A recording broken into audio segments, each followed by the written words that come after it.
క్రీస్తుని విశ్వసించడం వలన ఏమవుతుంది అనుకుంటారు? క్రీస్తుని విశ్వసించడం వలన ఒక వ్యక్తి నూతన సృష్టిగా చేయబడతాడు.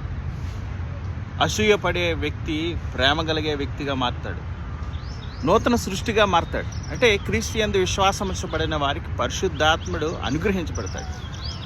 ఎంతమంది అయితే పరిశుద్ధాత్మ చేత నడిపించబడతారో వాళ్ళే దేవుని కుమారులుగా చేయబడతారు.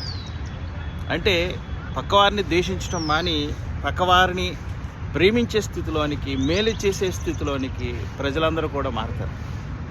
చూసారు, ఇక్కడ ఉన్నారు చూసారు ప్రజలు ఎట్లా ఉన్నారో. వివాహం లేకుండా అక్రమ సంబంధం, ప్రేమ వివాహాలు, ఇవన్నీ కూడా దుష్టుడైన సాతాను యొక్క అంధకార అధికారంలో నుంచి వచ్చినవి.